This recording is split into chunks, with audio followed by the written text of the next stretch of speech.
How many of you remember Apple's epic Think Different commercial of 1997? For those of you who recall, it's worth listening to again.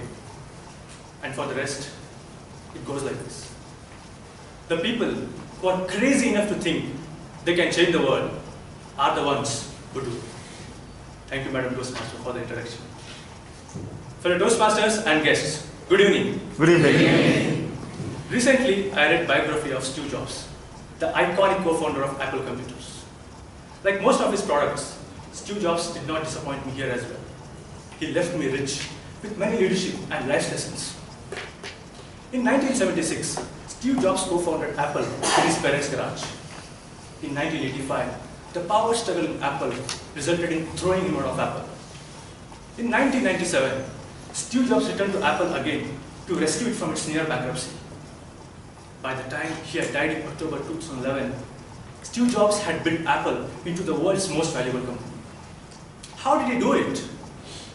Business schools will be studying that question for centuries.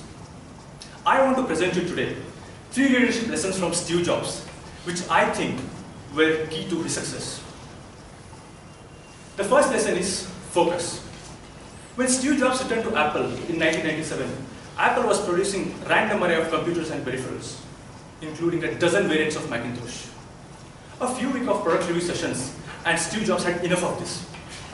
Then in one meeting he shouted, "Stop it! This is crazy!" Then he grabbed a marker and drew a 2x2 grid on the whiteboard. On top of 2 columns he wrote, Consumer and Pro. In the 2 rows he wrote, Desktop and Portables. Then he told his team, let's focus on making 4 great computers, 1 for each quarter, and that's it. All other products should be scrapped. There was a stunned silence.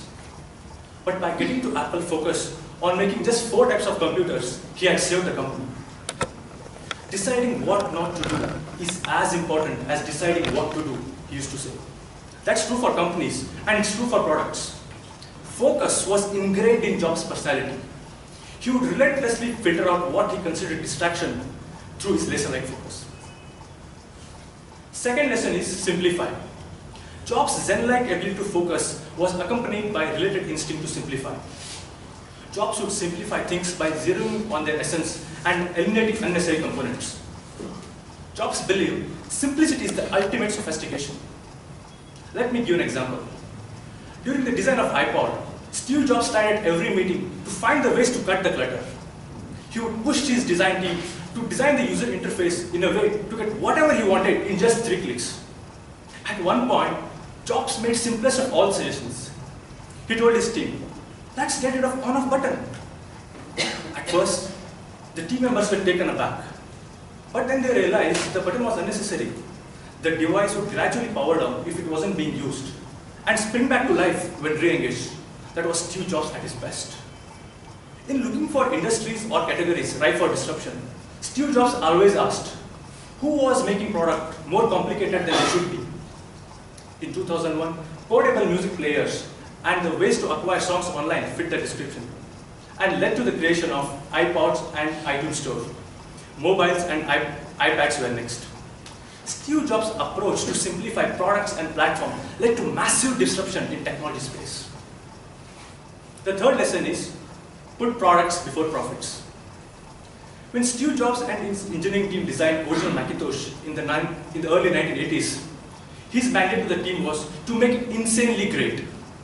He never spoke of profit or cost trade-offs. He would tell his team, don't worry about the price, just make the product great. At the first retreat with the Macintosh team, he began it by writing on the board, don't compromise. The machine that resulted cost too much and eventually led to his ouster from Apple.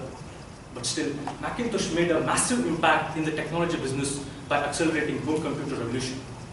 Steve Jobs always focused on creating innovative breakthrough products. So these are 3 important leadership lessons I learned from Steve Jobs. I'll recap for you. First, focus. Second, simplify. Third, put products before profits. To give you a magnitude of impact of Steve Jobs' leadership on Apple, when Steve Jobs took over as CEO of Apple again in 1997, Apple's operating losses were over $400 million. and its market cap was a meager $2 billion. At that time, Michael Dell, the founder of Dell Computers, was asked, what would he do if he were to lead Apple again? And Michael Dell had said, I would shut it down and give the money back to the shareholders.